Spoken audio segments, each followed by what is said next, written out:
Halo gengs, kembali lagi bersama Digi Channel. Gimana nih kabar kalian? Semoga sehat selalu ya. Baik, kali ini kita akan kembali melanjutkan pembahasan alur cerita anime Shaman King yang tentunya sudah kalian tunggu-tunggu. Sebelumnya, buat kalian yang baru saja menemukan channel ini, silahkan untuk subscribe dulu ya. Dan jangan lupa untuk menyalakan notifikasinya, agar kami semakin semangat untuk menghadirkan konten-konten terbaik buat kalian. Oke, mari kita masuki pembahasan alur cerita anime Shaman King episode 41.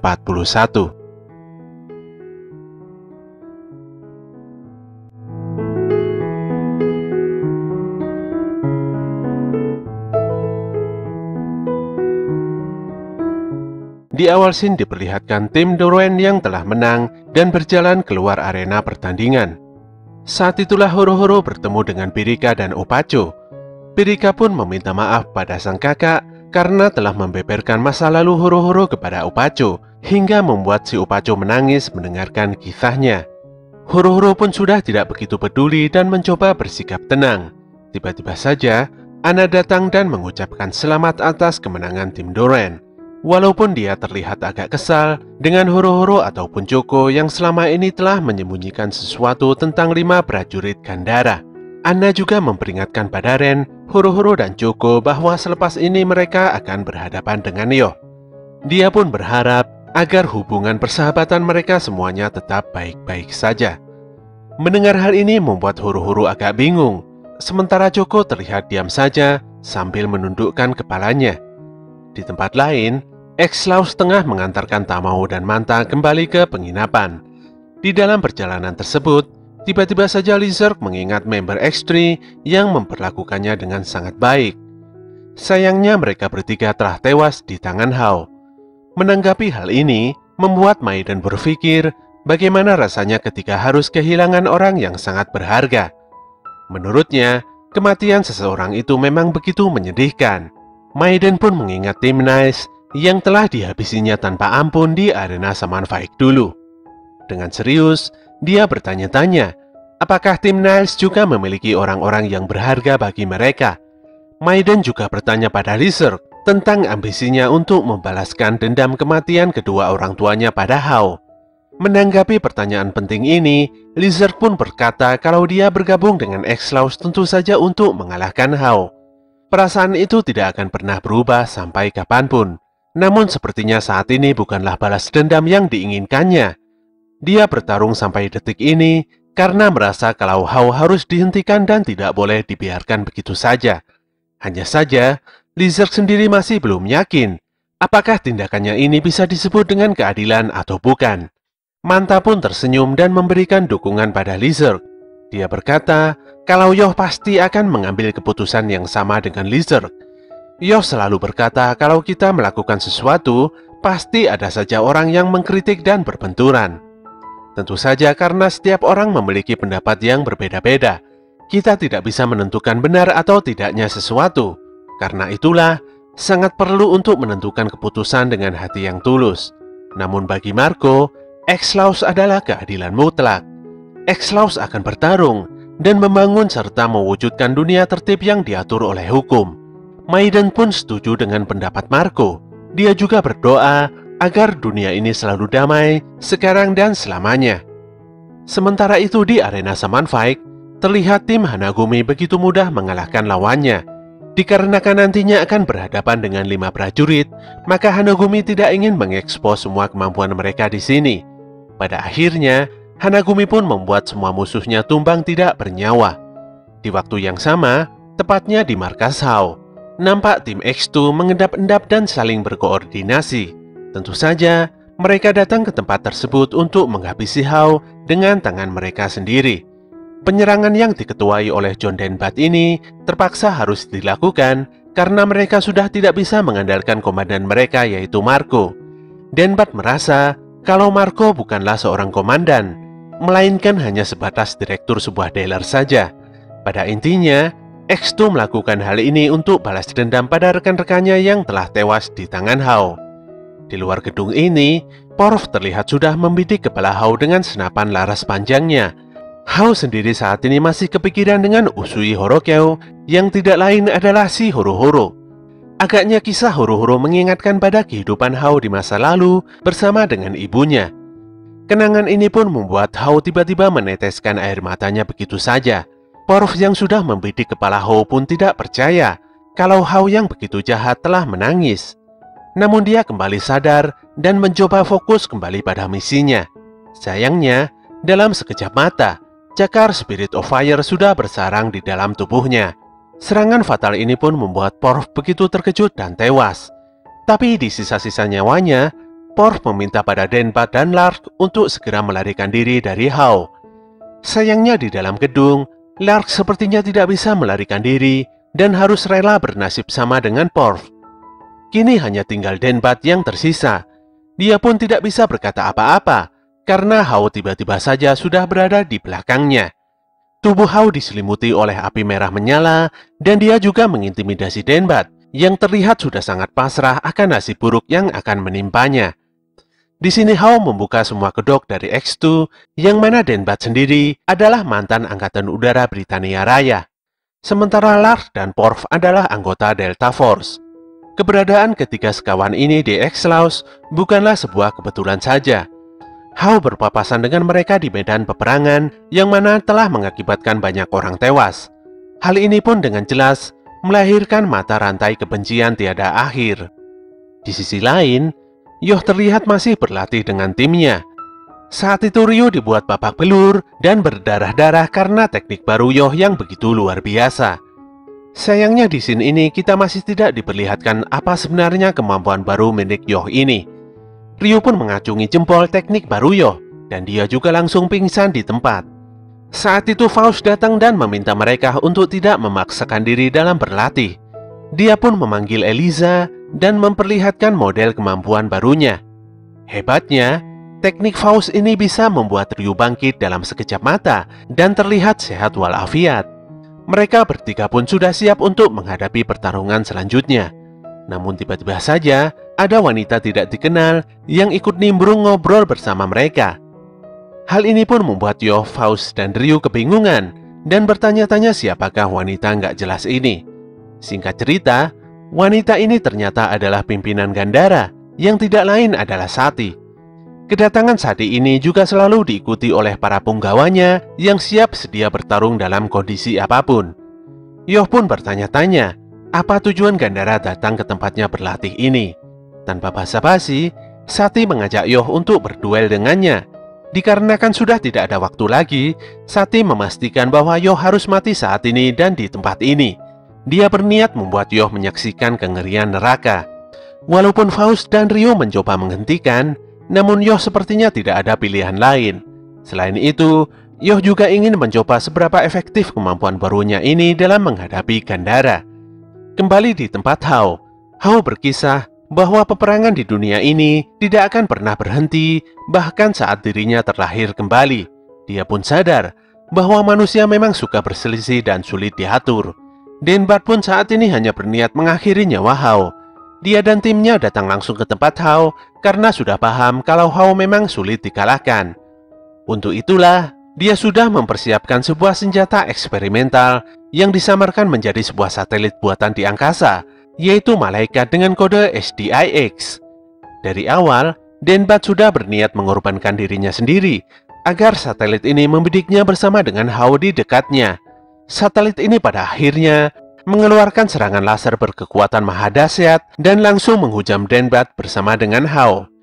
Di waktu yang sama, serangan satelit Denbat membuat mata Marco begitu kesakitan.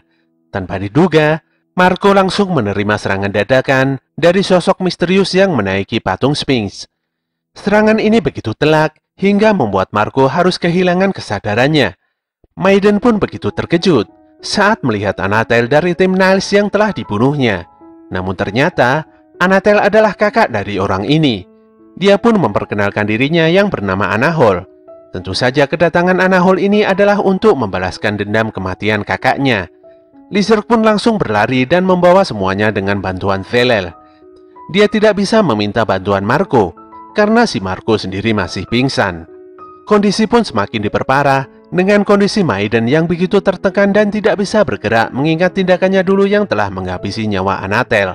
Pada akhirnya, mobil yang ditumpangi mereka semua harus hancur karena serangan laser milik roh pendamping Anahol. Scene pun kembali pada Yoh dan kawan-kawan. Serangan malaikat di angkasa yang membuat awan terbelah sepertinya juga terlihat oleh Yoh. Sati pun menangis dan menghabisi Yoh dengan sekali serangan. Sati sendiri bersama dengan punggawanya sudah tidak ingin bertempur lebih banyak lagi. Dia pun merapalkan banyak mantra dan meminta Yoh untuk menguji kemampuan barunya di neraka. Melihat Yoh yang sudah terkapar, membuat Faust langsung turun dan memeriksanya. Dia pun sangat terkejut karena Yoh ternyata sudah tidak memiliki detak jantung. Dalam tangisnya, Sati meminta Ryu untuk tenang karena jiwa Yoh masih baik-baik saja. Jiwa Yoh saat ini sedang pergi ke neraka demi menghentikan musuh yang tidak bisa Gandhara kalahkan, yaitu Hao. Sati berharap Yoh bisa mengendalikan salah satu roh alam agung setelah melewati ujian ini. Adegan pun berpindah pada Yoh yang nampak kebingungan di depan gerbang neraka. Dia juga bingung karena dikalahkan dengan sangat cepat. Untungnya saat itu Amidamaru datang mendampinginya. Yoh pun berpikiran positif dan menganggap Sati memiliki alasan tersendiri mengirimnya ke tempat ini. Beberapa saat kemudian, gerbang neraka terbuka dan Yoh disambut oleh sosok iblis agung yang menjadi musuhnya ketika dia menyelamatkan Ana di Gunung Ozorezan. Saat itu, tiba-tiba saja Yoh merasakan hawa keberadaan Matamune di sekitarnya, walaupun ternyata itu hanyalah perasaannya saja. Faktanya, memang Matamune ada di sana dan mengawasi Yoh dari kejauhan. Iblis agung berkata pada Yoh kalau Sati dan Saman kelas dewa datang kemari untuk mengikuti ujian. Apabila berhasil melewati ujian di sini dan bisa kembali ke dunia fana, maka bisa dipastikan Saman tersebut memiliki kelas dewa.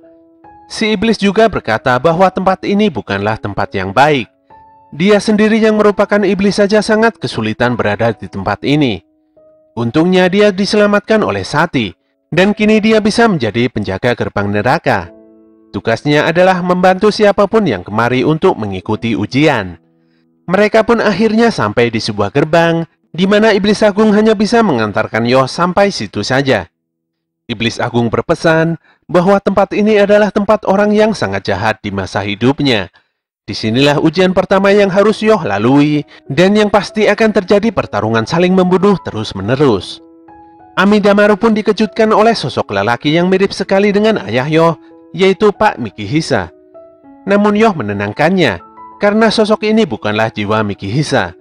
Disinilah Yoh bersiap untuk bertarung, dan meyakini akan melewati semua ujian neraka ini. Untuk langkah awal, Yoh berniat untuk membuka kedok musuh di depannya, yang begitu mirip dengan sosok ayahnya. Yoh pun mengayunkan Harusame, dan membuat musuh kehilangan topengnya. Lelaki ini pun memperkenalkan dirinya yang bernama Asakura Yohken. Yohken sendiri adalah seorang pahlawan, karena dia telah berhasil mengalahkan Hao yang bereinkarnasi menjadi anggota suku Pas di turnamen Saman Fight. Dia pun memanggil rohnya yaitu Matamune, dan dalam sekejap mengeluarkan teknik Oversoul-nya yaitu Onigoroshi. Yoh pun sangat terkejut melihat fakta di depan matanya. Yoh memastikan kalau Yohken adalah benar-benar leluhurnya di masa lalu. Sayangnya dia tidak memahami kelakuan Yohken yang menganggap Saman Fight 500 tahun yang lalu seakan-akan baru saja terjadi kemarin. Selain itu, Yoh tidak merasakan jiwa Matamune dalam Oversoul Yohken. Namun hal yang pasti, Yoh harus mengalahkan leluhurnya ini sesegera mungkin. Dia pun berencana untuk melakukan penyatuan roh dengan Amidamaru. Namun Amidamaru mengingatkan bahwa saat ini kondisi mereka berdua adalah sama-sama roh. Apakah mungkin melakukan penyatuan roh dengan kondisi seperti ini, apalagi dengan mode Oversoul? Dalam kebingungan ini, Yohken menyerang dan berhasil membuat tangan Yoh menjadi tulang belulang. Yoh pun berteriak kesakitan, namun dia tersadar akan sesuatu hal yang sangat penting. Di dalam tempat antah berantah ini, Yoh bisa bergantung pada kekuatan hatinya sendiri. Dia pun mengembalikan kondisi tangannya seperti sedia kala, bahkan dengan membawa Futonomitama no Tsurugi. Yohken yang menyadari melihat Yoh menggenggam Futonomitama no Tsurugi pun bertanya, siapakah Yoh sebenarnya? Pasalnya, Futonomitama no Tsurugi sendiri adalah harta karun keluarganya yang sangat berharga. Akhirnya Yoh memperkenalkan dirinya. yang merupakan keturunan Yohken 500 tahun di masa depan. Mendengar hal ini membuat Yohken naik pitam dan menganggap Yoh adalah seorang pembohong. Dia pun melompat dan berniat menghajar Yoh dengan teknik onigoroshinya. Matamune masih terlihat mengamati pertarungan Yoh dari kejauhan. Dengan teknik Jousenji Ryaketsu, Yoh bisa mengejar leluhurnya 500 tahun yang lalu. Selanjutnya, Yoh harus bisa melampaui leluhurnya ini, apapun yang terjadi. Disinilah Yoh memperlihatkan wujud teknik terbarunya yang menggabungkan Futonomi Tama no Tsurugi bersama dengan Amendabaru ke dalam tubuhnya. Kemampuan ini adalah teknik lain dari Spirit of Sword biasanya, yaitu Byakuo. Yoh pun dikelilingi oleh sebuah armor putih keren, lengkap dengan pedang besarnya.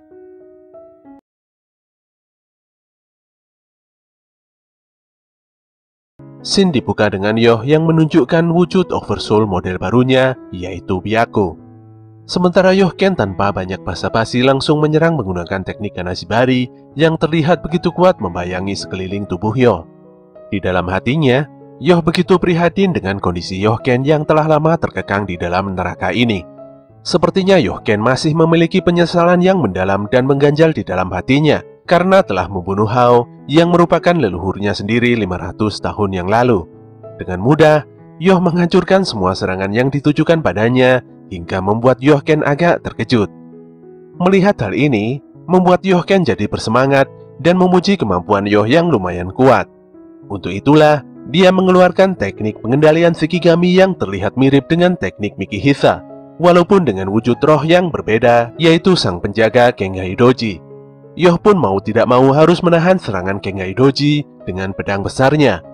Namun Yoh sepertinya tidak bisa bertahan lama-lama dengan Shikigami ini, karena Yohken terlihat tengah bergerak untuk menyerangnya dari samping. Yoh pun langsung menebas Kengai Doji dan bersiap dengan serangan dadakan Yohken. Ketika pedangnya beradu dengan onigoroshi, Yoh meyakini kalau serangan seperti ini tidak akan bisa menghentikannya. Tapi Yohken malah menyeringai karena telah memperhitungkan semua kekuatan milik Yoh. Dia pun mengeluarkan teknik andalannya, yaitu Suge no Kiwami, yang merupakan teknik untuk memperbudak sosok Tengu. Matamune pun berkata bahwa teknik ini adalah teknik yang bisa mengalahkan dominasi Hao 500 tahun yang lalu. Matamune sendiri tidak menyangka kalau Yohken bisa secepat ini mengeluarkan Suge no Kiwami untuk mengalahkan Yoh yang masih bocil ini. Sama seperti Yoh, Matamune berpikir kalau Yohken memendam penyesalan yang mendalam di hatinya. Tak lama kemudian, sebuah kereta telah datang untuk menjemput Matamune ke destinasi selanjutnya. Dia harus segera pergi, karena jika berlama-lama di sini, maka dikhawatirkan dirinya bisa berakhir seperti Yohken. Namun dengan begini, Matamune menjadi lega, karena Yoh pasti akan menyelamatkan Yohken. Yohken seakan-akan tidak mempercayai pandangan matanya. Serangan pedang besar Tengu merah ini berhasil dihentikan dengan mudah oleh Yoh. Bahkan Oversoul-nya begitu mudah berubah bentuk dan menyerupai wujud burung bangau. Yoh menjelaskan bahwa sejak kecil dia selalu tertarik dengan burung bangau. Entah karena sering diajak bapaknya membeli makanan atau mungkin karena sering menaiki kapal bangau bersama dengan ibunya. Bagi Yoh, melakukan perubahan bentuk Oversoul saat bertarung itu sangat mudah. Lebih daripada itu, sebenarnya Yoh hanya memikirkan bagaimana bisa memenangkan pertarungan dari berbagai musuh yang dihadapinya. Dan untuk saat ini, Yoh akan menunjukkan betapa hebatnya kemampuan sejati dari Byakuo di hadapan Yohken. Mendengar hal ini membuat Yohken merasa tenang, karena telah mengambil keputusan yang tepat dengan mengeluarkan Suge no Kiwami. Dia juga terlihat senang, karena Yoh adalah musuh terkuat yang pernah dihadapinya di neraka ini. Itu artinya, Yohken harus benar-benar serius mengalahkan Yoh di sini. Dalam pemahamannya, jika bisa mengalahkan Yoh, maka otomatis dia pasti akan keluar dari tempat terkutuk ini. Yohken pun memasang kuda-kuda khusus dan bersiap menunjukkan teknik pamungkasnya, di mana teknik ini dulunya bisa menghabisi Asakura Hao. Tentu saja, Yoh begitu bersemangat dan menerima tantangan Yohken dengan senang hati. Dia merasa tidak layak untuk hidup lagi jika tidak sanggup melampaui kekuatan Hao 500 tahun yang lalu, sekaligus menantang kekuatan terhebat Matamune. Yohken pun langsung merapalkan mantra dan mengeluarkan teknik rahasianya, yaitu Kamezuna. Teknik ini membuat Tengu merahnya mengeluarkan 5 buah katana pada jari jemarinya, dan ketika Tengu ini mengayunkan tangannya, maka muncullah sebuah serangan hempasan udara yang begitu mematikan. Untungnya Yoh bisa menghindari semua serangan ini. Bahkan dia juga berhasil menghindar dari serangan dadakan dari Onigoroshi milik Yohken. Yohken pun lagi-lagi dibuat terkejut oleh kelincahan dan ketangguhan Yoh. Yoh pun tidak ingin menyia-nyiakan peluang dan bersiap untuk mengeluarkan teknik andalannya, yaitu Mumunyo Yakumo. Teknik ini pun pada akhirnya menghabisi Tengu Merah Yohken sekaligus menghilangkannya dari peredaran. Melihat kekuatan Yoh yang memiliki kemampuan pemurnian roh, membuat Yohken agak bingung dan berpikir, apakah Yoh benar-benar adalah keturunan keluarga Asakura? Sesaat kemudian, Yoh nampak mengajak Yohken untuk berbicara sebentar saja dari hati ke hati. Sementara itu di dunia nyata, Ryu begitu penasaran dengan kekuatan yang bisa mengendalikan 5 roh agung. Sati pun menjelaskan bahwa setiap prajurit harus memiliki 1 roh agung. Setidaknya hanya cara inilah yang dipercaya bisa mengalahkan Hao. Saat menjadi Shaman King, Hao nantinya akan terlelap dalam kematian. Saat itulah Spirit of Fire telah kehilangan pemiliknya dan harus dikuasai. Selain itu, keempat roh agung lain juga harus bisa dikendalikan dan diberikan pada 5 prajurit Gandhara. Dan itulah tujuan sebenarnya Gandhara mengikuti ajang turnamen Shaman Fight ini. Namun sebelum menjelaskan semuanya pada Ryu bagaimana caranya, Sati pun meminta seseorang yang telah lama mengawasi pembicaraan ini untuk keluar dari persembunyiannya. Saat itulah terlihat untuk pertama kalinya sosok Namari, yang merupakan salah satu dari panitia penyelenggara Shaman Fight dan penanggung jawab Gandhara yang memiliki roh pendamping seekor ular kobra raksasa. Namari agaknya sudah paham kalau tingkahnya ini bakal ketahuan. Di sini dia hanya memastikan kalau dirinya hanya sebagai penengah saja dan tidak akan ikut campur terlalu dalam. Selain itu, Namari juga mengingatkan pada Sati bahwa 5 roh agung adalah harta karun yang sangat berharga bagi suku Pats. Dia pun menanyakan maksud Sati yang merupakan saman level dewa yang berniat merebut semua roh agung tersebut. Sayangnya Sati hanya terdiam dan tidak berkata apa-apa. Namari juga tidak menyangka kalau Gandhara akan melakukan segala cara demi mewujudkan tujuannya, bahkan dengan membunuh orang lain. Namari meminta agar Gandhara tidak terlalu berlebihan dalam bertindak, apalagi Sati sebenarnya sudah mengetahui betapa mengerikannya kekuatan sejati dari suku Pats. Namari juga memberikan informasi penting tentang adanya perubahan jalan pertandingan selanjutnya karena X2 telah dimusnahkan. Ryu pun sadar kalau ledakan besar di hadapannya tadi adalah sinyal tentang hilangnya nyawa dari 3 sekawan X2. Tiba-tiba saja muncullah tim Tsukigumi yang menginformasikan bahwa tidak hanya X2 saja yang telah dihabisi, namun juga seluruh anggota X-Laws. Tanpa dosa, Zanching berkata kalau Asakura Yoh, Taoren, Usui Horokeu, Chocolove McDaniel, dan ditambah dengan Lizard Daitel adalah sosok dari 5 prajurit yang ingin diwujudkan oleh Gandhara. Sayangnya Lizard sudah tewas karena telah diledakkan oleh Anahol. Jika tubuh seseorang telah hancur, maka walau Sati sekalipun yang memiliki kemampuan 3 dewa tidak akan bisa membangkitkannya. Mendengar hal konyol ini membuat kemarahan Ryu semakin naik ke ubun-ubun. Pasalnya Lizard adalah bocil yang sangat disukainya. Dia pun menyundul Zanching dengan rambut jambulnya dan membuat Zanching terjatuh. Kejadian ini pun tidak membuat nyali Zanching menjadi ciut dan malah membuatnya semakin menjadi-jadi dalam memberikan informasi tentang kematian seluruh member X-Laws. Pada akhirnya, usaha Zanching dalam memanas-manasi Ryu pun berhasil. Si Ryu ini sudah tidak sabar menghajar Zanching dengan pedang kayunya. Ketika hendak menghantam Zanching, dengan cepat Sati menghentikannya. Entah apa maksud dari tindakan Sati, namun pada intinya, Sati meminta Ryu agar tidak boleh sembarangan membunuh orang lain, walaupun itu nyata-nyata adalah seorang musuh. Disinilah hal buruk terjadi. Zanching telah benar-benar melakukan tindakan pengecut dengan menikam Sati dari belakang. Tentu saja serangan fatal ini membuat Sati langsung tumbang seketika, dan Ryu sontak berteriak dengan begitu histeris. Adegan berpindah kembali ke neraka. Terlihat Yoh dan Yohken tengah duduk dan berbicara dengan tenang satu sama lain. Sepertinya Yohken telah mendapatkan informasi dari Yoh dan sudah memahami situasi dirinya, yang mana sudah 500 tahun dia berada di dalam neraka ini. Yohken merasa bahwa hal ini disebabkan karena keegoisannya sendiri. Dia merasa begitu sombong karena telah berhasil mengalahkan Hao. Hal inilah yang menjebaknya dalam sebuah fakta tentang pembunuhan yang dilakukannya dengan tangannya sendiri, serta memberikan penyesalan terbesar dalam hidupnya. Dia pun menyesal dan merasa dirinya begitu lemah. Namun Yoh menenangkannya dan berkata bahwa saat ini semua hal tersebut bukanlah masalah. Yoh begitu senang karena sudah bisa ngobrol banyak hal dengan Yohken. Sementara Yohken sendiri tidak menyangka bisa bertemu dengan keturunannya dalam kondisi seperti ini. Yohken juga sadar bahwa Hao memang bisa bereinkarnasi kembali 500 tahun kemudian. Dan setiap dikalahkan, Hao akan terus bereinkarnasi tiada henti. Artinya, hanya ada dua metode untuk mengalahkan Hao. Menurut Yohken, Yoh harus mengalahkan Hao dengan cara melenyapkan jiwa Hao sepenuhnya. Sayangnya Yoh lebih memilih cara kedua, yang mana menurut Yohken cara tersebut sulit untuk dilakukan. Yoh pun sudah memahami bahwa pilihannya akan beresiko, namun cara itulah yang dikatakan oleh hatinya. Saat itulah Yohken kembali mengingat sosok Masamune yang agaknya juga telah memberikan nasihat yang sama untuk mengambil keputusan penting dengan hatinya. Yohken pun memberikan informasi penting tentang arti dari simbol keluarga Asakura yang sesungguhnya pada Yoh. Awalnya simbol keluarga Asakura adalah simbol Yin dengan wujud bintang yang dipilih oleh Hao. Seiring berjalannya waktu, simbol tersebut berubah dan melahirkan sosok keturunan Asakura yang wajib mengalahkan Hao. Simbol ini pun diubah menjadi simbol pohon.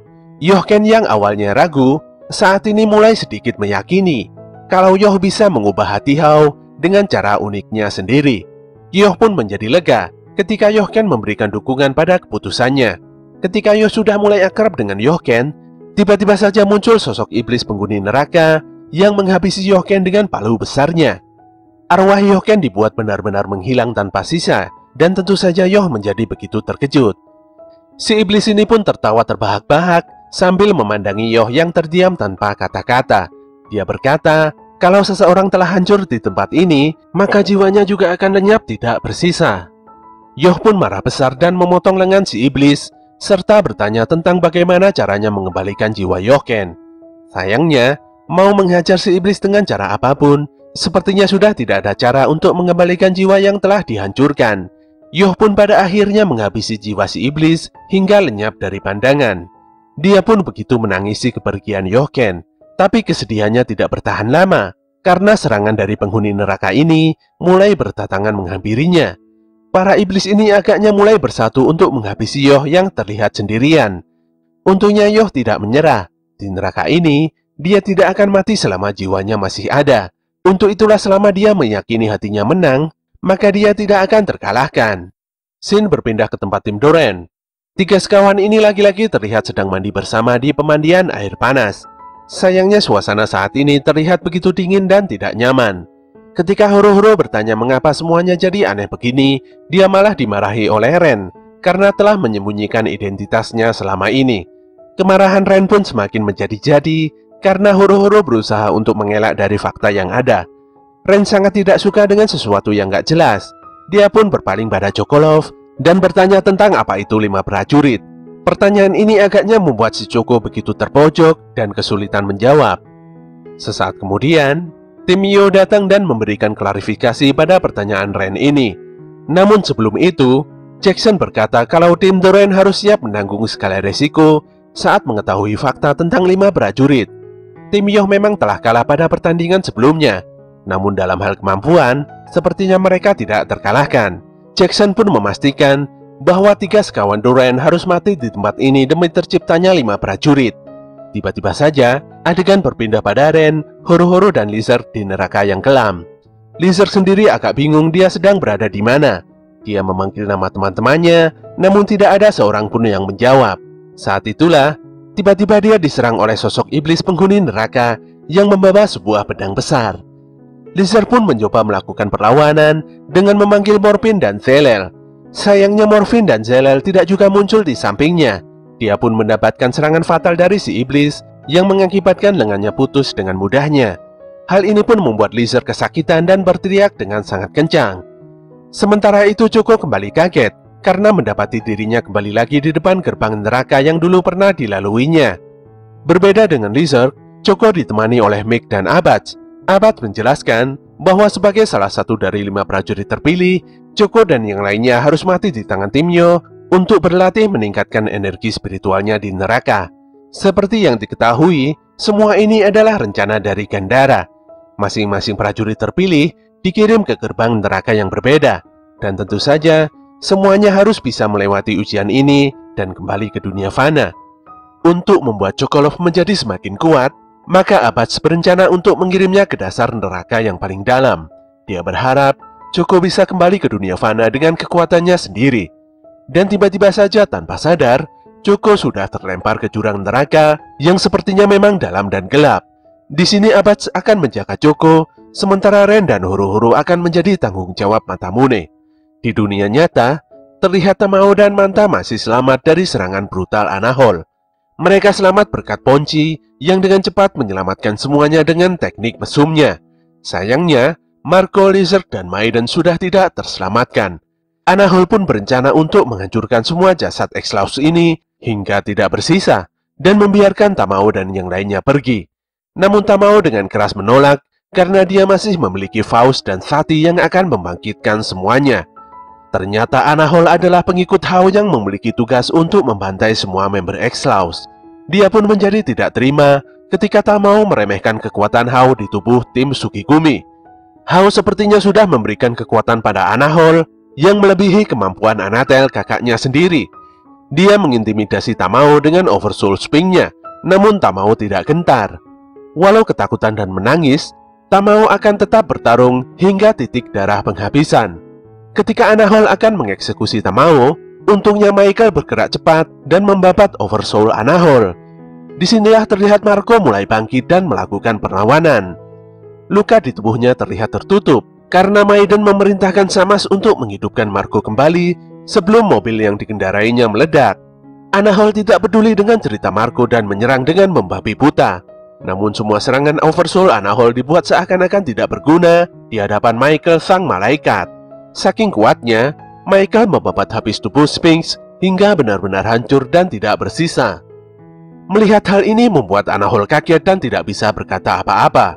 Sepertinya setelah melewati kematian, Marco terlihat begitu sangat kuat dari sebelumnya.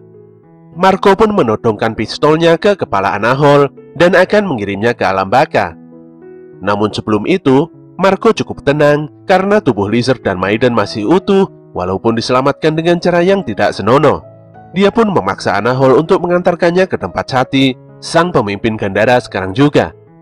Disinilah tiba-tiba Hao muncul dan berkata bahwa saat ini Sati telah tewas di tangan bawahannya. Dengan ini, sudah tidak ada yang bisa dihidupkan kembali. Kedatangan Hao di tempat ini membuat Anahol menjadi sangat senang dan memukul Marco tepat di wajahnya. Dia juga menginjak bekas luka di dada Marco hingga membuat si Marco tidak berdaya dan berteriak karena sangat kesakitan. Hao berkata kalau dia datang ke tempat ini karena markasnya yang berharga telah dihancurkan oleh beberapa orang bodoh. Namun yang lebih penting dari itu semua, Marco bertanya pada Lakis apakah sudah tidak ada cara lagi untuk menghidupkan orang yang telah mati. Lakis pun menjawab bahwa masih ada satu cara lagi, yaitu teknik Jousenji Ryaketsu yang mana telah dikuasai oleh Faust. Pernyataan ini pun juga dibenarkan oleh Hao. Tapi sayangnya, saat ini Faust sedang bersama dengan Sati. Tentu saja Hao menduga kalau Faust pasti juga akan segera bernasib sama dengan Sati, yaitu tewas di tangan Sukigumi. Mendengar hal ini membuat Marco tersenyum lega. Dia pun berterima kasih pada Lakis dan Hao, kemudian mengubah Michael menjadi mode mobil sport. Sepertinya Marco masih memiliki harapan untuk menghidupkan Lizard dan Maiden. Lizard dan Maiden sendiri terlihat sudah memasuki mobil, dan Marco tidak akan membiarkan semuanya berakhir di sini.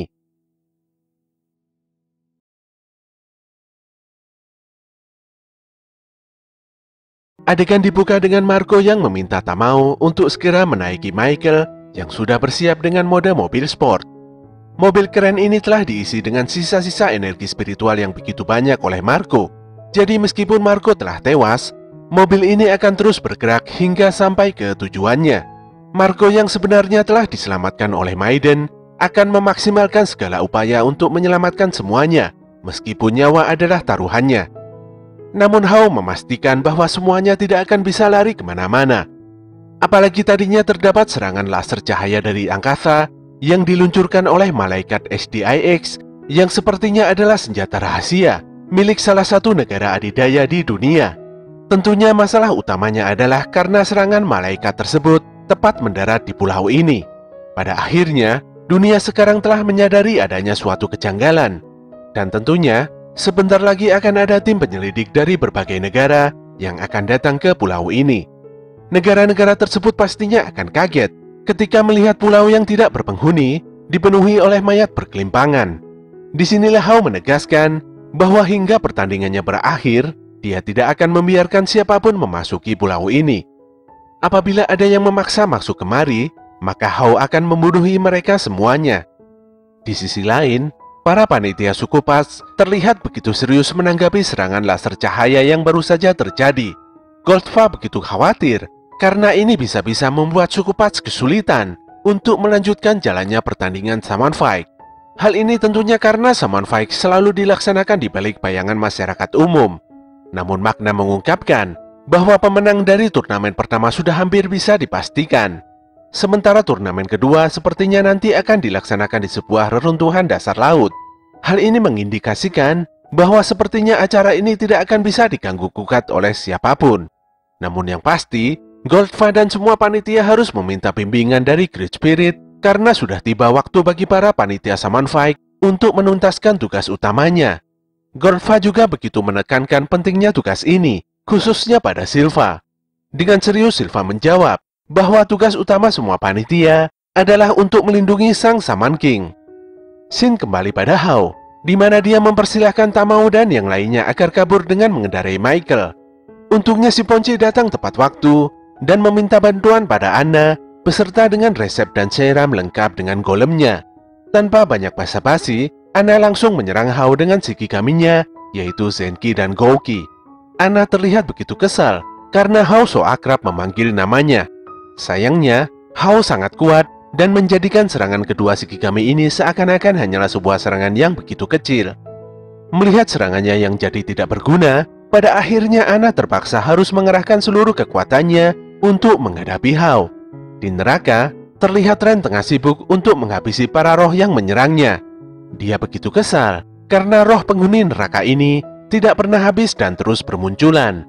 Bason yang sudah memasuki mode bertempurnya mengingatkan Ren tentang nasihat yang telah diberikan Masamune. Ren pun menjadi bersemangat karena dengan begini, dia dan Bason akan menyempurnakan teknik busin terkuatnya. Sementara itu, Horo-Horo terlihat tengah berenang di dasar neraka dan berusaha mencari keberadaan Masamune. Dia pun menyalahkan Timio yang sudah membuatnya tersesat dan tidak paham sedang berada di mana. Ketika nantinya kembali, dia memastikan akan menghajar Timio dengan segenap kekuatannya. Di neraka bagian lainnya, Lizard masih berlarian dan kebingungan menghadapi iblis Mastema yang begitu kuat dan terus membayangi kemanapun dia pergi. Abats menilai bahwa nasib Lizard begitu apes karena langsung berhadapan dengan Mastema yang merupakan anak buah Satan. Lizard terbunuh ketika hatinya masih diselumuti oleh kegelapan yang begitu pekat. Hal ini pun membuat Abats tidak bisa membantu banyak karena ini adalah masalah Lizard sendiri. Sementara itu di tempat Yoh, para iblis penghuni neraka sepertinya sudah sangat kewalahan menghadapi kehebatan teknik Byakugo. Iblis terakhir pun dibuat bungkam dan ketakutan ketika Yoh siap membunuhnya tanpa ada sedikit pun keraguan di hatinya. Iblis yang sudah menyadari keseriusan Yoh langsung bersujud dan menyatakan kekalahannya. Yoh pun mengampuni si iblis dan berniat untuk melanjutkan latihan selanjutnya. Dengan tersenyum, Yoh meminta si iblis agar bisa mengantarkannya pada musuh selanjutnya yang lebih kuat untuk dikalahkannya. Si iblis ini pun menjadi bingung dan tidak percaya kalau Yoh masih akan melanjutkan pertarungannya. Neraka yang sebenarnya berada di dalam Great Spirit ini membuat Yoh tidak mengkhawatirkan tentang suatu hal apapun. Dia tidak ingin kehilangan harapan, dan apapun yang terjadi dia tidak boleh kalah dari siapapun. Yoh pun menyarungkan pedangnya dengan ditemani oleh roh Amidamaru dan Yohken yang begitu mempercayai tekadnya. Dengan sopan, Yoh pun kembali meminta pada si iblis agar bisa mengantarkannya pada musuh yang lebih kuat. Disinilah si iblis tersenyum dan benar-benar sungguh mengakui kekalahannya. Sementara itu, Anna begitu tertekan ketika Zenki dan Gouki telah dikalahkan oleh Hao dengan Spirit of Fire-nya. Hao pun memegang tangan Anna dan menilai jika teknik Anna begitu lemah dari biasanya. Dan yang lebih aneh lagi, Hao tidak bisa sama sekali membaca jalan pikiran Anna. Hao juga bertanya, siapakah sebenarnya Anna dan apa yang ada di pikirannya saat ini. Hal ini pun sontak membuat Anna begitu terkejut. Hao kembali bertanya, mengapa Anna sampai segitu repotnya berdiam di sini dan membiarkan semua teman-temannya melarikan diri. Hao berpikir Mungkin Anna sedang mengulur waktu agar jasad Lizard dan Maiden bisa dibangkitkan kembali oleh Faust demi membangkitkan 5 prajurit. Atau mungkin Anna ingin menunjukkan kekuatan sejatinya yang tidak ingin diperlihatkan oleh siapapun untuk menghentikan Hao. Dugaan Hao ini pun kembali membuat Anna terkejut. Di dalam hatinya, dia berharap agar Tamao segera membawa Yoh kembali. Bila Tamao tidak berhasil, maka dia tidak tahu apa yang akan terjadi padanya setelah ini. Ketika tangan Hao hendak meraih tubuh Anna, tiba-tiba saja dia dikejutkan oleh sengatan petir dari teknik pembalik kutukan yang telah Anna persiapkan sebelumnya. Di tempat lain, Ryu terlihat sangat marah dan menghajar Zanjing habis-habisan karena sudah membunuh Sati dengan cara yang sangat licik. Meskipun Faust berusaha berteriak dan menghentikan, nampaknya amarah Ryu masih belum bisa terbendung juga. Zanjing pun dibuat begitu gemetaran dan ketakutan melihat aksi Ryu yang sepertinya memang tidak bisa dihentikan. Saat akan mengayunkan pedangnya pada Zanjing, sebuah serangan menghentikan langkah Ryu dan membuatnya jatuh tersungkur. Ternyata serangan ini berasal dari Yoh yang sudah bangkit dari kematiannya. Dia meminta Ryu untuk tidak cepat emosi dan juga meminta maaf pada timnya karena telah lama menunggu.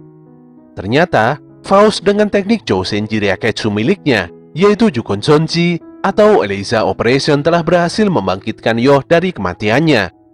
Yoh tidak menyangka kalau Sati dan semua member Gandara telah dikalahkan oleh Tsukigumi hanya dengan sekali serang. Dia pun berpikiran kalau Tsukigumi telah menggunakan kekuatan aneh untuk menumbangkan Gandara yang merupakan sama dengan level tingkat dewa.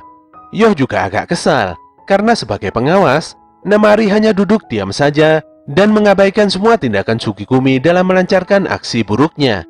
Namari pun membenarkan dugaan Yoh, di mana sebagai panitia, dia hanya bertugas sebagai penengah saja dan tidak akan mengganggu jalannya pertarungan antar peserta turnamen. Mendengar jawaban tersebut, membuat Yoh mendesak Namari, karena sesungguhnya Namari tidaklah adil dan lebih berpihak pada Hao. Dengan tenang, Namari kembali menjawab bahwa tugasnya adalah untuk melindungi Shaman King, di mana nantinya yang menjadi Shaman King adalah Hao. Belum menyelesaikan kalimatnya, Yoh langsung memotong omongan Namari dan berkata kalau yang menjadi Shaman King adalah dirinya. Tentu saja hal ini membuat Namari dan Tsukigumi menjadi terkejut. Yoh pun berjalan dan mendatangi Ryu. Dia menasehati Ryu supaya tidak mudah marah dan terpancing emosi. Sementara itu, teknik Jukon Sonji milik Faust ternyata menguras banyak energi spiritual, sehingga dia hanya bisa menggunakan teknik ini maksimal sekali lagi. Mendengar hal ini membuat Yoh tenang. Sebagai langkah awal, dia meminta Faust untuk membangkitkan Sati. Tentu saja Tsukigumi tidak tinggal diam dan menyerang Yoh secara bersamaan. Namun serangan Tsukigumi benar-benar tidak berguna. Yoh langsung membantai ketiga musuhnya ini tanpa ampun. Namari pun dibuat begitu terkejut dengan perubahan energi spiritual Yoh yang begitu besar. Karena sudah bangkit dari kematian, Yoh meminta Namari untuk mengizinkan timnya, yaitu Funbare Onsen, untuk mengikuti turnamen Shaman Fight kembali. Saat itulah, Michael dan Golem yang membawa semuanya telah tiba di tempat Yoh. Sementara itu, terlihat banyak sekali helikopter dan kapal besar angkatan laut mulai berdatangan mendekati pulau tempat diselenggarakannya Shaman Fight. Bahkan kali ini bapaknya Manta, yaitu Oyamada Matsumi, juga terlihat datang untuk menyaksikan apa yang sebenarnya terjadi dengan pulau tersebut. Di dalam Golem, Yoh meminta bantuan Sati untuk membangkitkan Maiden. Dengan begini Sati dan Maiden nantinya akan bisa menyelamatkan semuanya. Manta menanyakan, mengapa tiba-tiba semua pengikut Hao langsung pergi dan seakan-akan seperti sedang dipanggil oleh seseorang. Apalagi Oracle Bell mereka berdering dalam waktu yang bersamaan. Manta sendiri berharap agar nantinya tidak terjadi sesuatu yang buruk. Yoh pun meminta Seiram untuk mempercepat laju Golem, karena Anna sepertinya sedang dalam bahaya besar. Di pemandian air panas, Hanagumi terlihat sedang menyusun sebuah rencana untuk mengalahkan tim Yoh dan menghabisi tim Doren. Tidak tanggung-tanggung, mereka bertiga akan menghancurkan jasad tim Doren supaya mereka semua tidak bisa dibangkitkan. Ketika akan menyerang, tanpa diduga, tim Doren telah bangkit dan menghajar semua Oversoul tim Hanagumi dengan mudah. Tentu saja setelah bangkit dari kematian, energi spiritual ketiga bocah ini langsung mengalami kenaikan yang luar biasa. Hanagumi pun menjadi kaget dan tidak mengerti mengapa tim Doren bisa bangkit dari kematian, padahal di tempat ini tidak ada yang bisa menggunakan teknik pembangkitan. Tim Mio pun berkata kalau di antara mereka memang tidak ada yang bisa membangkitkan orang mati. Namun mereka mendapatkan rekan baru yang telah mewarisi kemampuan pembangkitan sati, yaitu Tao Jun. Nampaknya Hanagumi tidak gentar dan akan terus maju, namun mereka dihentikan oleh Bloken. Bloken menginformasikan agar Hanagumi segera pergi ke pantai barat untuk melaksanakan tugas barunya. Ren yang curiga Hanagumi akan melakukan hal yang buruk, langsung memutuskan untuk mengalahkan ketiga cewek ini di sini. Namun Jun menghentikannya, karena sesungguhnya Hanagumi juga sudah siap bertempur hingga mati di tempat ini. Jika kedua belah pihak memaksa bertarung, dikhawatirkan salah satu dari pihak akan mengalami kerugian yang begitu besar. Untungnya ambisi Ren mereda dengan membiarkan Hanagumi pergi. Di dunia lain, Lizard masih berusaha bersembunyi dari kejaran iblis Mastema. Dunia di hadapannya ini mirip sekali dengan London, namun sesungguhnya sangat berbeda. Dia sadar bahwa ini hanyalah potongan kenangannya yang berada di dalam Great Spirit. Dia nampak sedih karena masih belum bisa menjadi lebih kuat dari teman-temannya. Saat itulah, Mastema telah menemukan Lizard dan kembali menyerangnya. Ketika Lizard sudah mulai menyerah akan nasibnya, tiba-tiba dia teringat dengan sosok papa dan mamanya. Dia sadar bahwa selama ini selalu memikirkan kedua orang tuanya, dan setiap dia memikirkan hal ini, semuanya selalu tertuju pada Hao yang sangat dibencinya. Walaupun pada akhirnya Lizard sudah memahami situasi yang dihadapinya saat ini, namun dia tetap tidak bisa mengalahkan Mastema. Saat itulah, Abats datang dan memberikan nasihat pada Lizard untuk perlahan-lahan menenangkan dirinya. Hal ini pun membuat Lizard berpikir positif dan dengan cepat menghindari serangan Mastema. Abats pun mengatakan kalau Mastema sebenarnya adalah diri Lizard sendiri. Dan tentu saja si Lizard menjadi begitu terkejut. Sepertinya kebencian Lizard menumpuk dan menjadikannya sosok musuh kuat yang selama ini bersemayam di hatinya. Si Abats mengungkapkan bahwa banyak orang yang bersedih ketika diterpa berbagai kekejaman di dunia. Tapi justru karena hal itulah, orang tersebut memiliki hati yang kuat. Menurut Abats, walaupun Lizard memiliki hati yang lemah, namun sebenarnya dia adalah anak yang pintar. Abats yakin Lizard nantinya bakalan menjadi prajurit terkuat jika terus menempa diri dan berusaha. Untuk itulah, Abats membawakan Morphin dan Vele di hadapan Lizard, serta memintanya untuk menggunakan kedua roh ini untuk menciptakan Oversoul model baru.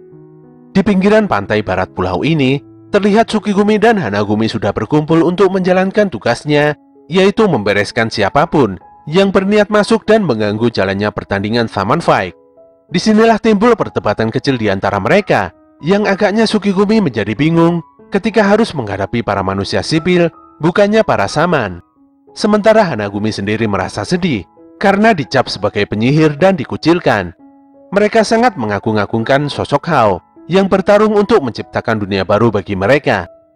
Anehnya, POT seakan-akan meragukan Asakura Hao yang telah memberikan perintah tidak masuk akal selama ini. Hal ini tentu saja membuat Sanjing dan Tarbain menjadi kaget akan pernyataan POT yang sudah melewati batas. POT saat ini hanya mengatakan sebuah kebenaran dan tidak ingin berdebat banyak dengan teman-temannya. Suasana pun menjadi begitu panas ketika POT secara tiba-tiba memerintahkan Grande Phantasma untuk memenggal kepala Sanjing. Hal ini pun membuat Tarbain dan Bill menyerang POT untuk meminta penjelasan tentang maksud dari semua ini. Sayangnya Bill harus rela menerima serangan telak dari Grande Phantasma. Dan yang lebih mengejutkan, Tarbain harus tewas tertembak di kepalanya oleh tangan kanan Oyamada Matsumi, yaitu Tamurasaki. Sepertinya Oyamada Company telah bekerja sama dengan POT untuk melengsarkan Hao. Bloken pun mengalami nasib yang tidak jauh berbeda dengan yang lainnya, yaitu tewas mengenaskan di tangan POT. Melihat kenyataan ini, Hanagumi pun tidak tinggal diam dan menyerang POT bersama-sama. Namun sebelum hal itu terjadi, Tamurasaki sudah bersiap dengan sebuah Gatling gun dan seketika menghentikan semua serangan tim Hanagumi. Kana pun sangat marah karena diremehkan seperti ini. Sayangnya dia harus mati karena ditusuk secara frontal oleh POT. POT sendiri mengingatkan Hanagumi bahwa Hao adalah saman yang bisa membaca hati manusia. Bagi POT, keberadaan dirinya dan semua rekan-rekannya selama ini adalah hal yang tidak penting sama sekali untuk Hao. Dikarenakan POT sebenarnya lebih mencintai Hao daripada siapapun, maka hal inilah yang menjadikannya semakin membencinya. Dia pun mengucapkan salam perpisahan dan mengerahkan Grande Phantasma dengan kekuatan penuh untuk menghabisi semuanya, termasuk dirinya sendiri. Sesaat kemudian, Tamurazaki melaporkan kondisi di lapangan pada Matsumi, di mana semua musuh telah dieliminasi sepenuhnya. Tsukigumi dan Hanagumi terlihat begitu lemah dan tidak sekuat yang diperkirakan. Mereka pun bersiap untuk menyambut kekuatan terhebat dari Great Spirit yang sudah menunggu di depan mata. Selepas kejadian buruk tersebut, terlihat tim Hanagumi telah kabur berlarian menyusuri hutan yang begitu gelap. Ketika sudah mencapai titik terang, Kana mengungkapkan bahwa timnya harus memastikan semua fakta ini secara langsung pada Hao. Sayangnya, sambil menangis Matilda menginformasikan bahwa mereka bertiga telah mati dan saat ini telah menjadi roh gentayangan. Mendengar hal ini membuat Hao menyeringai dari kejauhan. Hao terlihat kewalahan dan telah kehilangan banyak energi spiritual pasca terkena serangan pembalik kutukan milik Anna. Untuk itulah, dia ingin memakan semua jiwa Hanagumi untuk memulihkan energi spiritualnya. Namun Anna yang terlihat masih kuat malah menendang Hao dengan keras dan mengingatkannya untuk tidak bertindak seenaknya sendiri.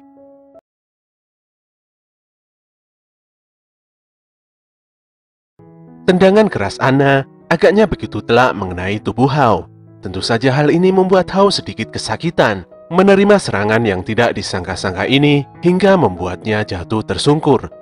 Anna begitu geram karena Hao sama sekali tidak peduli dengan nasib pengikutnya sendiri, yaitu tim Hanagumi.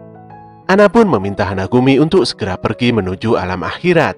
Jika tidak segera bergegas, dikhawatirkan mereka bertiga akan menjadi roh gentayangan. Dengan sisa-sisa energi spiritualnya yang masih begitu tinggi, Anna membangkitkan Shikigami-nya kembali dan memastikan akan bersungguh-sungguh untuk mengakhiri nyawa Hao di tempat ini. Namun sayang, Hao bukanlah saman yang lemah. Dia pun bangkit dan terbang ke udara, serta mengintimidasi Anna dengan kekuatan terbaiknya, yaitu Spirit of Fire tipe Zira yang bernama Kurobina. Ketika Hao sudah menggunakan kekuatan ini, penggunaan energi spiritualnya begitu sangat boros. Namun hal ini bukanlah masalah yang serius bagi Hao, karena dia memiliki energi spiritual yang begitu besar. Walaupun demikian, Hao berkata tidak akan menyerang dan menyakiti Anna sedikit pun.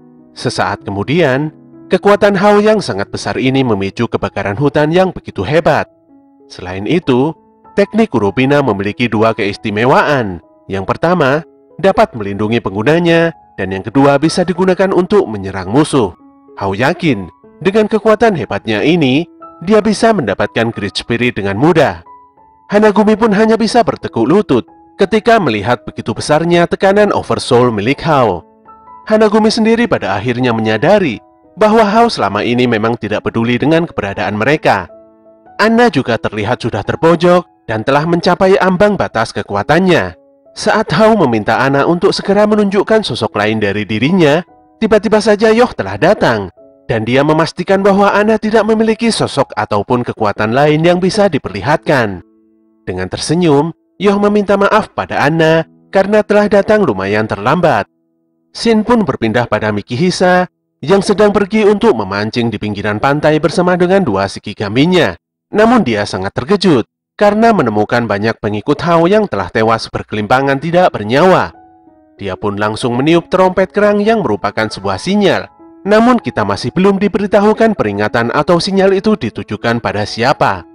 Sementara itu, Maiden telah sadar dari kematiannya karena dibangkitkan kembali oleh Sati. Maiden juga telah memahami situasi yang telah terjadi. Bersama dengan Samas, Maiden bersedia membantu Sati untuk membangkitkan member Gandara yang telah tewas. Kejadian langka ini pun membuat Faust dan Ryu begitu tenang, karena dua saman kelas dewa ini telah bersatu padu demi mencapai tujuan bersama. Di sisi lain, Yoh dan Hao tengah duduk bersama, sembari menikmati seduhan minuman nikmat di sebuah kedai kopi. Lagi-lagi kejadian langka ini membuat Manta tidak habis pikir. Pasalnya Yoh dan Hao jelas-jelas bermusuhan satu sama lain. Anna menjelaskan bahwa hal tersebut bukanlah masalah, karena Hao untuk saat ini tidak akan melakukan hal yang buruk pada Yoh. Menurut Red Zep, seharusnya mereka semua bisa mengalahkan Hao. Adanya Yoh yang sudah bertambah kuat, kekuatan Anna yang tidak biasa dan juga golem yang ikutan menyerang, agaknya memungkinkan bagi mereka untuk meraih kemenangan. Sayangnya Anna memastikan bahwa hal tersebut adalah hal yang sia-sia. Hao sangatlah kuat dan tidak terbayangkan. Ana mengungkapkan bahwa teknik Kurupina adalah teknik yang sangat mengerikan dan tidak ada satupun oversoul yang bisa menandinginya. Ana meminta agar semuanya tidak gegabah dalam melangkah. Minimal mereka harus memiliki sebuah rencana. Untuk itulah, Ana akan menanyakan sesuatu pada roh tim Hanagumi yang sedari tadi sudah berada di tempat ini. Sebagai imbalannya, Ana akan membantu Hanagumi agar bisa pergi dengan lancar ke akhirat. Kembali pada kedai kopi, Hao merasa sangat nyaman karena bisa bertemu dengan Yoh dan mengobrol santai tanpa beban. Yoh juga merasakan hal yang sama, di mana dia sendiri sebenarnya juga ingin berbicara empat mata dengan Hao yang merupakan kakaknya sendiri. Dia juga tidak takut sedikit pun pada Hao karena meyakini bahwa Hao tidak akan mengambil nyawanya untuk saat ini. Yoh memahami kalau Hao akan mencabut nyawanya ketika dirinya tidak bisa bertambah kuat lagi. Hao pun membenarkannya. Dia akan melancarkan aksinya saat Yoh telah mencapai kekuatan maksimalnya demi menjadi saman terkuat.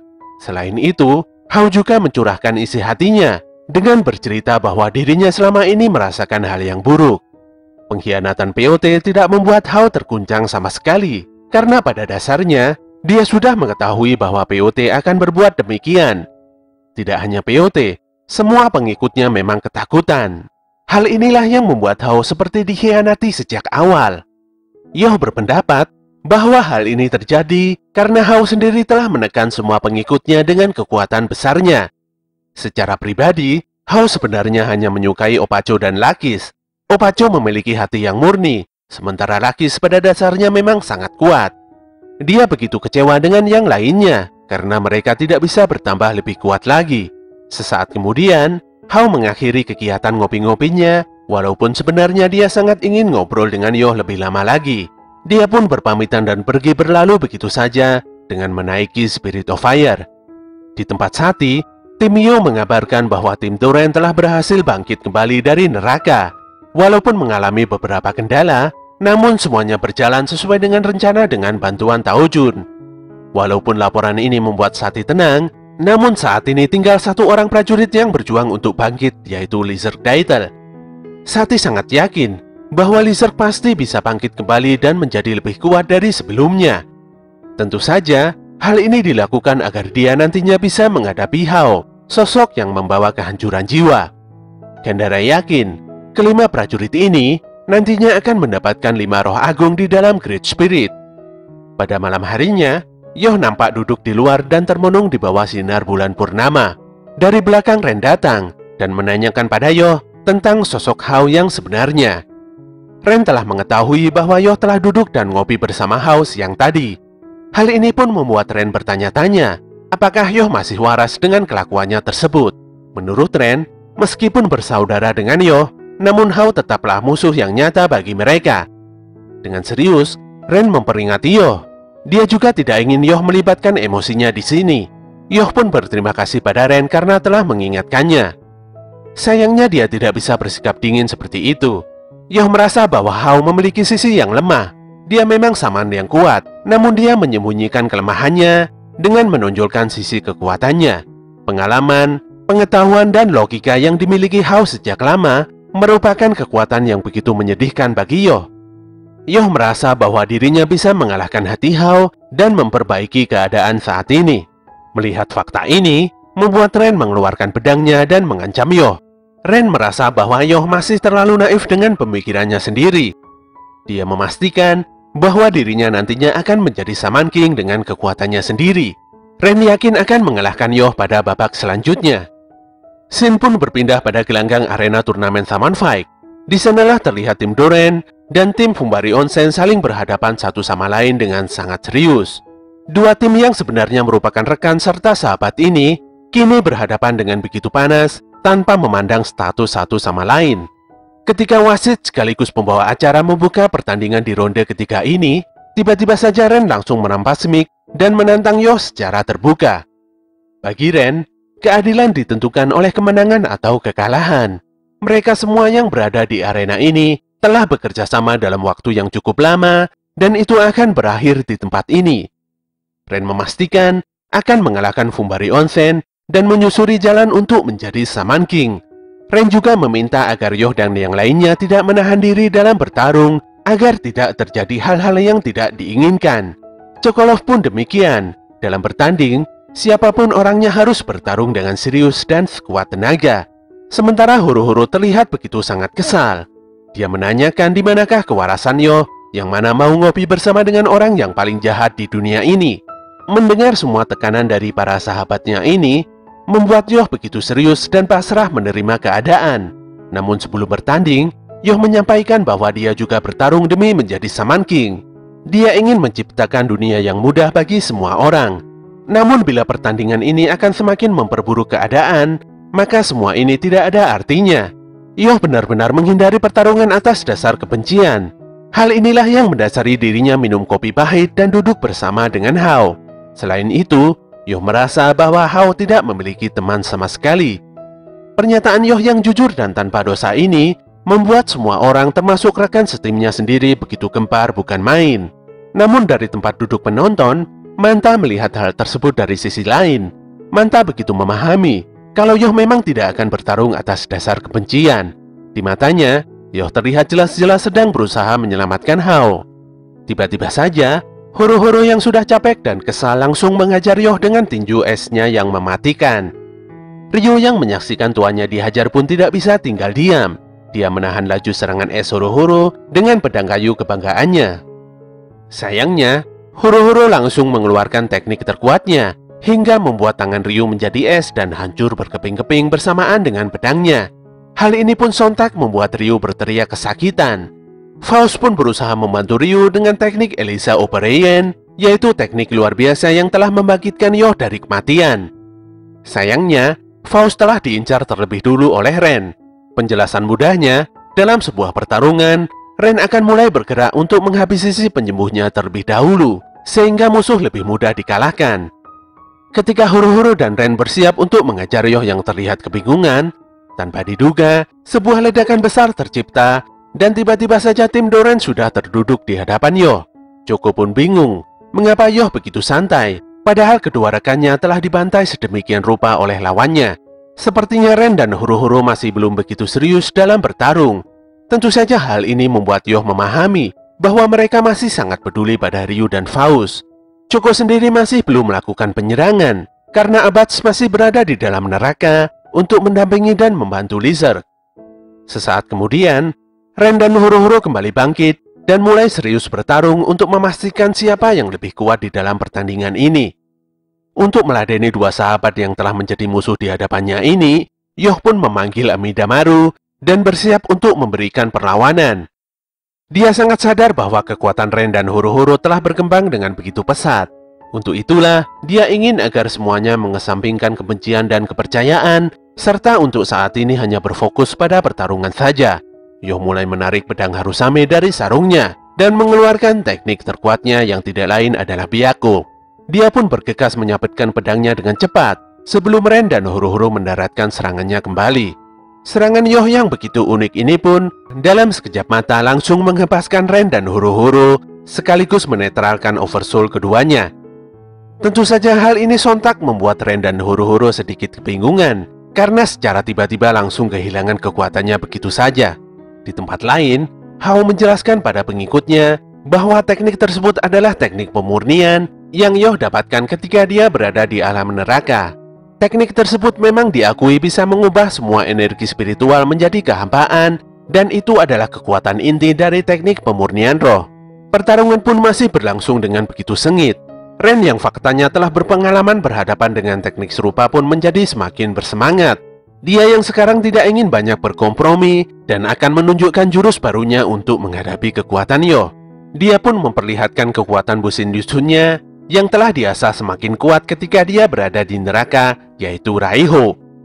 Dengan teknik ini, Ren bisa memproduksi petir dengan daya serangan ekstra tinggi hingga membuat Byakugan milik Yoh hancur berhamburan.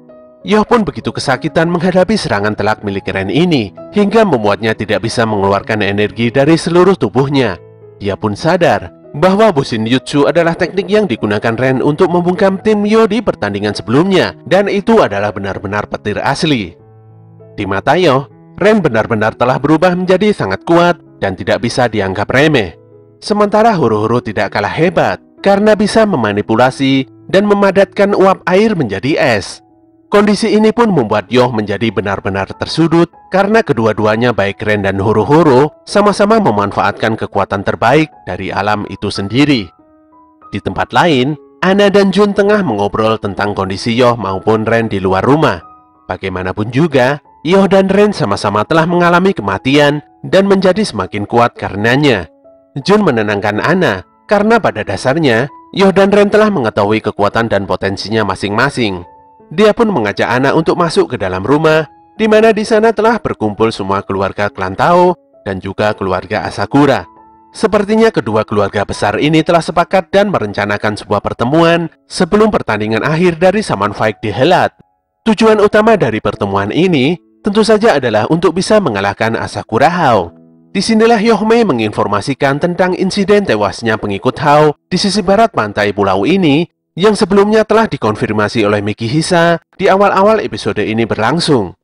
Mikihisa pun memeriksa kondisi di sana dan hanya menemukan Broken yang tengah sekarat dan merupakan satu-satunya korban selamat dari insiden mengerikan tersebut. Disinilah diketahui bahwa Broken adalah perebut dan pengasuh Hao yang masih bayi pada 16 tahun yang lalu. Mikihisa pun mengungkapkan rencananya untuk menginterogasi Broken agar dia membuka mulut mengenai sosok Hao. Hal ini dilakukan agar semuanya bisa mendapatkan sebuah petunjuk penting untuk mengalahkan Hao. Kembali di arena Summon Fight, Yoh nampak begitu kewalahan menghadapi serangan pukulan es mematikan dari huru-huru. Lebih parahnya lagi, Yoh seakan-akan tidak melakukan perlawanan yang berarti pada setiap serangan yang telah dilancarkan padanya. Hal ini pun membuat huru-huru semakin kesal dan terus memarahi Yoh. Menanggapi hal ini, sepertinya Ren tidak setuju dengan pendapat huru-huru. Menurut Ren, Yoh saat ini sedang mati-matian dan berpikir tentang bagaimana caranya untuk mengalahkan musuh di depannya. Ren sangat memahami bahwa rencana yang sudah dipersiapkan sejak awal tidak ada yang mudah untuk dihancurkan. Dan hal inilah yang membuat Asakura Yoh benar-benar musuh yang sangat berbahaya di matanya. Ren mengingatkan huru-huru agar tidak lengah sedikit pun dalam menghadapi Yoh. Tidak ingin menyia-nyiakan kesempatan, Ren pun kembali menyerang Yoh dengan teknik terkuat dari Bushin Jutsu-nya, yaitu Koten Ogen Raisen Fukatenson. Serangan ini pun membuat Yoh memekik sangat kesakitan. Saking besar daya petirnya, serangan ini bisa membuat tulang belulang Yoh terlihat begitu jelas di dalam tubuhnya. Hebatnya, walaupun tersengat petir dengan tegangan ribuan volt, Yoh masih sadar, dan dia memberikan pujian pada kemampuan Ren yang memang sangat kuat.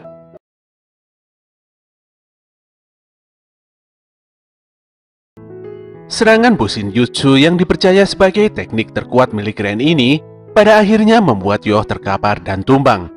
Terlihat dengan begitu jelas, tubuh Yoh menjadi gosong karena begitu kuatnya serangan petir yang mengenai dirinya.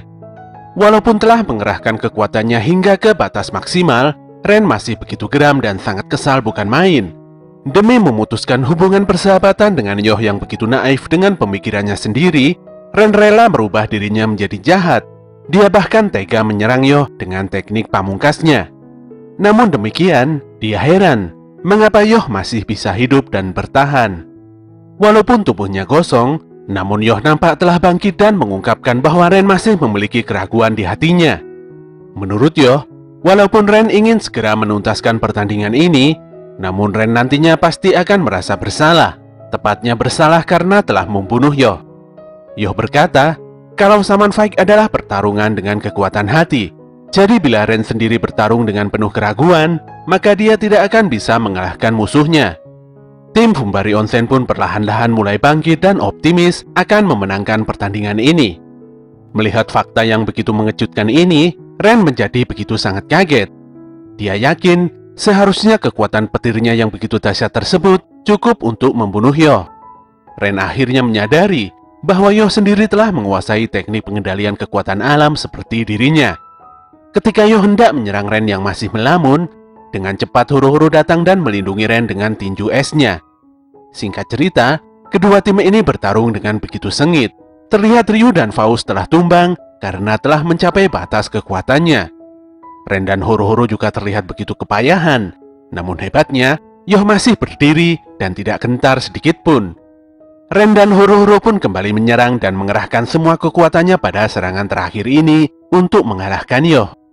Di dalam benaknya, Ren begitu kesal, karena walau sudah menahan rasa sakit begitu dalam di neraka, namun pada akhirnya kekuatannya hanya sebatas ini saja. Horo-Horo pun demikian, dia merasa lemah, karena hanya bisa bertarung keroyokan menghadapi Yoh. Ketika kekuatan ketiga bocah ini hendak bertabrakan, tiba-tiba saja muncullah sebuah api yang begitu besar yang membuat arena amburadul berantakan. Dan ternyata, serangan tersebut berasal dari Lizard. Lizard meminta maaf karena telah mengganggu jalannya pertandingan dan meminta pada semuanya untuk berhenti bertarung. Saat itulah muncullah Sati bersama dengan Maiden. Ternyata Sati sendirilah yang telah membangkitkan Lizard dari kematian. Dia juga menginformasikan kalau Lizard adalah anggota dari 5 prajurit yang terakhir. Selain itu, Gandara dan Kappa Halers yang merupakan peserta Summon Fight memutuskan untuk mundur dari turnamen. Dengan ini, terlihat 4 tim yang berhak melangkah ke turnamen kedua, yaitu Hoshigumi, Fumbari Onsen, Tim Doran, dan X1.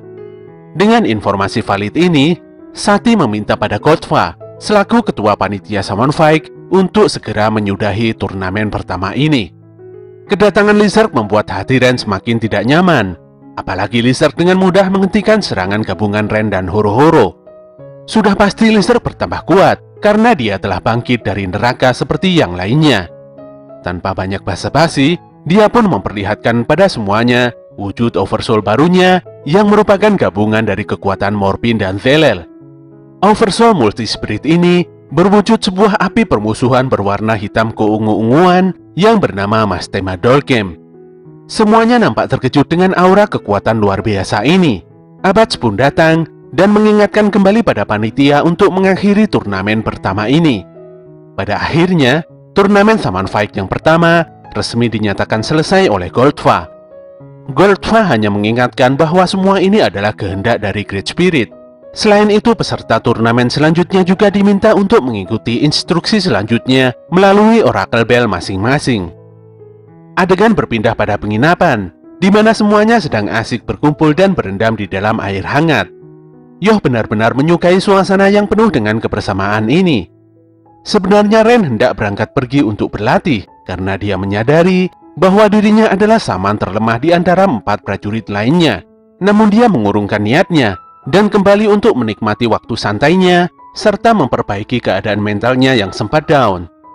Obrolan kedua bocah ini pun berlanjut, membahas kekuatan Chocolov dan Lizard yang begitu kuat dan mengerikan, di mana elemen kekuatan Lizard adalah api. Elemen ini adalah elemen yang sama seperti milik Hao, yang faktanya begitu sangat dibencinya. Tanpa diduga, Hao muncul dan menawarkan diri untuk menjawab pertanyaan yang membingungkan tersebut. Sepertinya Hao memang berniat untuk mandi bersama dengan Yoh dan yang lainnya. Kedatangan Hao sontak membuat Lizard marah dan menyerang Hao dengan Oversoul-nya. Sayangnya, sangat mudah bagi Hao untuk menghentikan teknik Mastema Dolkem milik Lizard. Hao pun menjelaskan detail tentang kekuatan zirah miliknya, di mana kelima prajurit yang berkumpul saat ini telah mendapatkan kekuatan zirah yang sama dengan miliknya. Namun Hao sendiri sebenarnya telah mengetahui kalau hal ini sudah direncanakan dan diatur sedemikian rupa oleh Pascual Abats. Menanggapi hal ini, Abats sendiri tidak menampik pernyataan Hao. Semua ini dilakukannya untuk bisa mengalahkan Hao. Abats kembali menjelaskan bahwa nantinya kelima prajurit dipastikan akan menggunakan 5 roh agung untuk mengalahkan Hao yang telah menyatu dengan Great Spirit. Petir yang mengikuti Taoisme adalah elemen milik Ren. Hujan suci yang bisa mendatangkan air tidak terbatas adalah elemen milik Horo-Horo.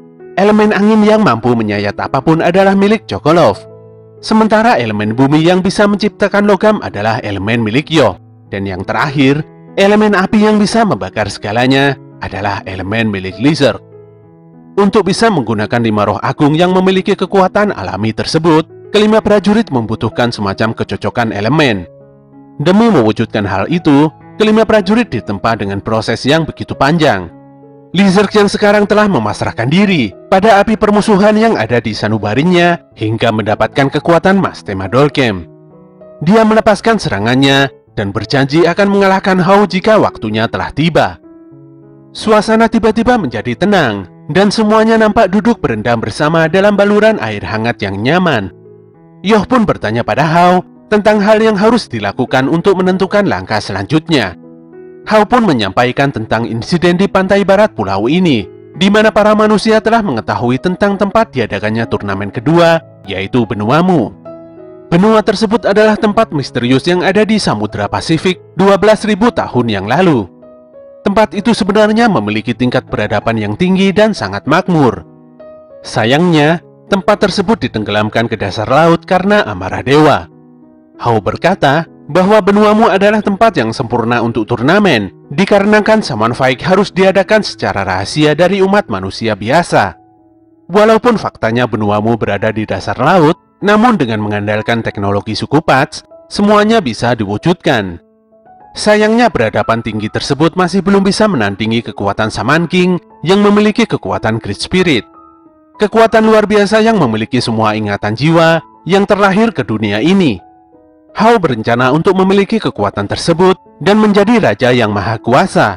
Semuanya pun menjadi terdiam mendengar penjelasan mengerikan Hao ini. Yoh pun menanyakan apa sebenarnya tujuan Hao datang ke tempat ini.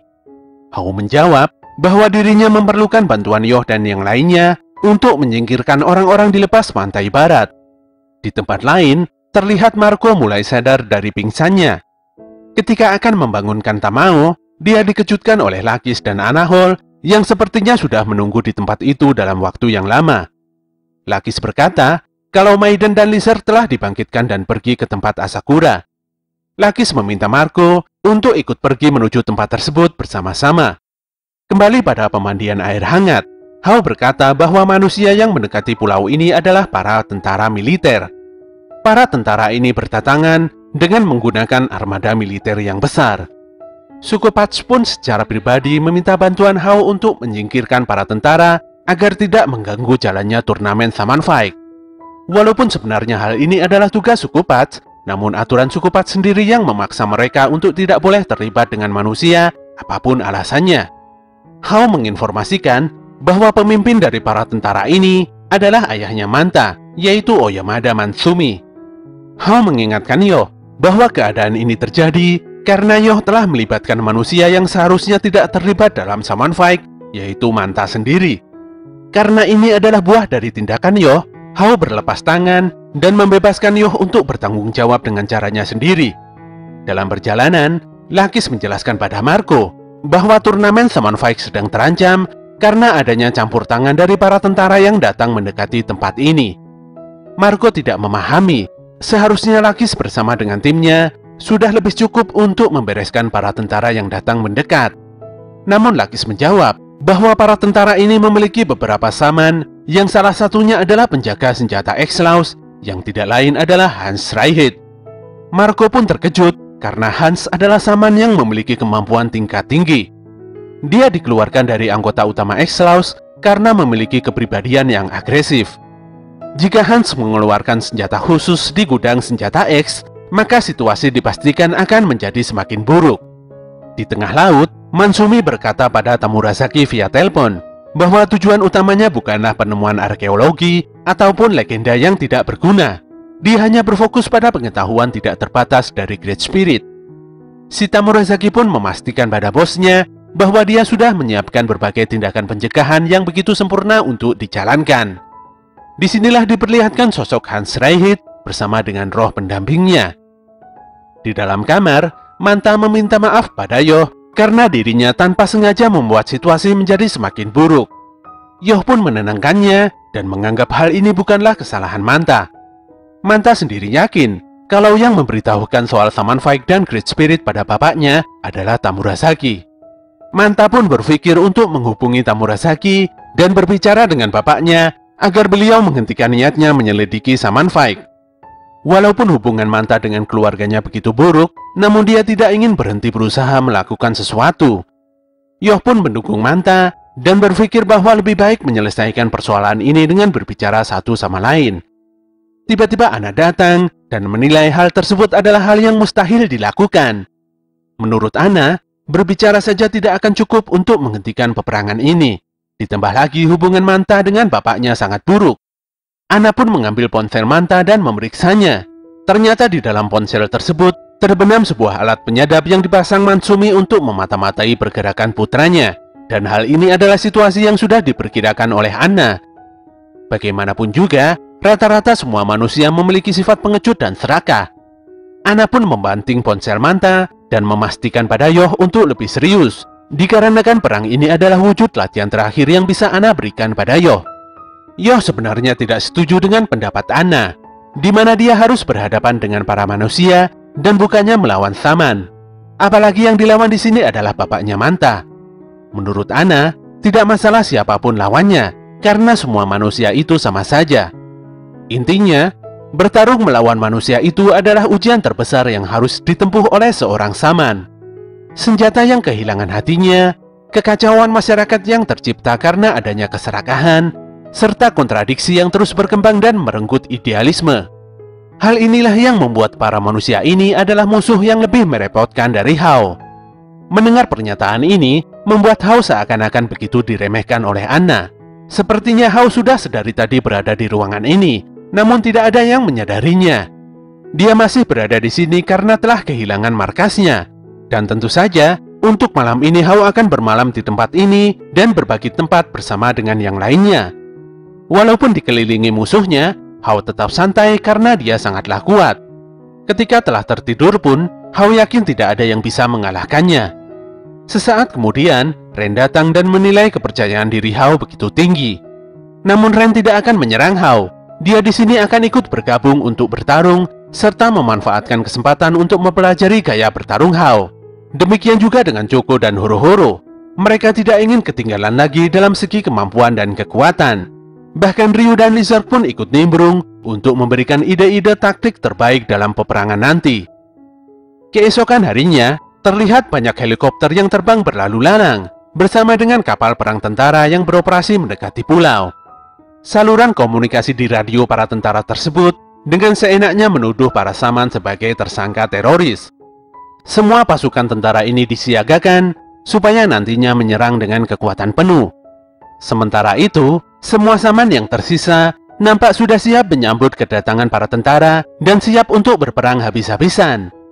Walaupun sebenarnya tuduhan teroris pada para Saman nampak begitu kejam, namun Hao menanggapinya dengan sikap santai. Tanpa beban, Hao memberitahukan pada Aopacho bahwa selepas ini dia akan menghancurkan semua kapal-kapal besar milik musuh di hadapannya. Dalam peperangan ini, tim penyembuh yang terdiri dari Maiden, Jun dan Faust juga sudah dipersiapkan. Hal ini dilakukan supaya tidak ada korban yang meninggal dari kedua belah pihak. Dalam waktu 2 jam lagi, semua peserta turnamen akan bertolak ke Pulau Mo dengan berkumpul di dermaga dan menaiki Oversoul Path Marine. Oversoul tersebut menyerupai sebuah kapal selam hitam yang begitu besar dan gagah. Disinilah, Yoh meminta agar Hao menepati janjinya supaya tidak membunuh para manusia ini terlalu banyak. Hao pun menyanggupinya.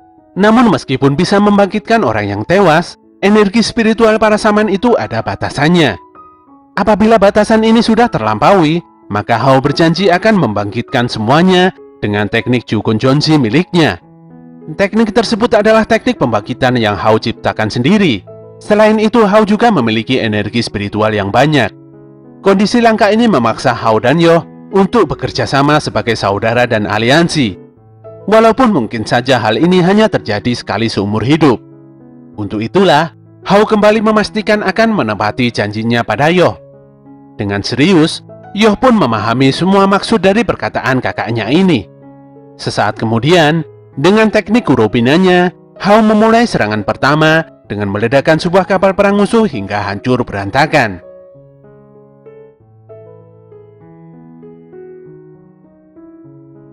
Oke gengs, itulah akhir dari cerita Shaman King episode 45. Semoga bisa menghibur kalian semua ya. Kritik dan saran akan selalu kami tunggu demi kebaikan channel ini. Bantu kami untuk terus mengembangkan channel ini dengan klik tombol like, komen, dan subscribe. Apabila info dari channel ini bermanfaat, silahkan kalian bagikan kepada teman-teman kalian. Dan apabila ada penyampaian dari kami yang kurang benar, kami mohon maaf yang sebesar-besarnya. Tetap semangat, dan sampai jumpa kembali di konten kami selanjutnya.